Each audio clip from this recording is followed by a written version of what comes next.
kalilimutang mag-subscribe sa aking channel. Pindutin mo din ang notification bell button para lagi kang updated sa mga napapanahong balita.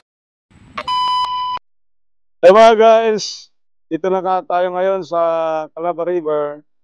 At ito ang ipapakita ko sa inyo kung paano ang nalasa ang Nando Super Typhoon. At ito guys, ang isang video, makikita natin ang mga kahoy ay tinumban niya.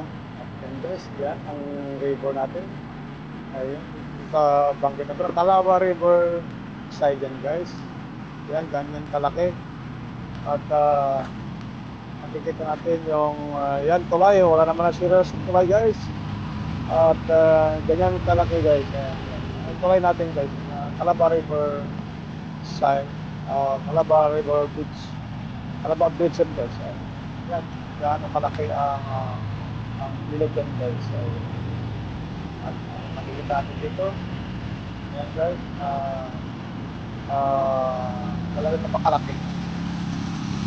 And guys, punta naman dito sa gitna ng tulay ng Calabar Bridge dito sa Bangued Abra. Ayan guys, ang tulay sa gitna, nasa gitna tayo guys. Ayan, at makikita natin kung gaano kaluwang ngayon ang Calabar River ngayong Nando Super Typhoon.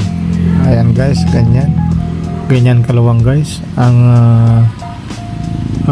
agos ng tubig ngayong Super Typhoon na si Nando. Napakaluwag talaga guys, at maraming talagang apektuhan, pero hindi naman, wala namang nasira guys, kundi mga kahoy lamang, mga electrical ng Abreco, maraming napigtas na mga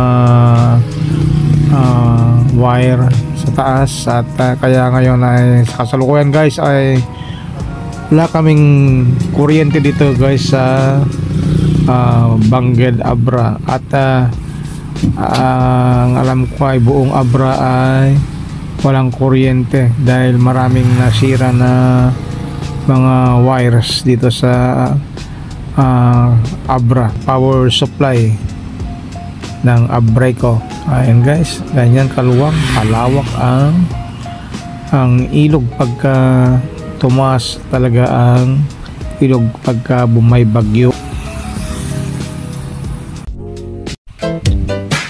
Thank you for watching guys. Just keep on watching on my YouTube channel, Algeneric Vlog.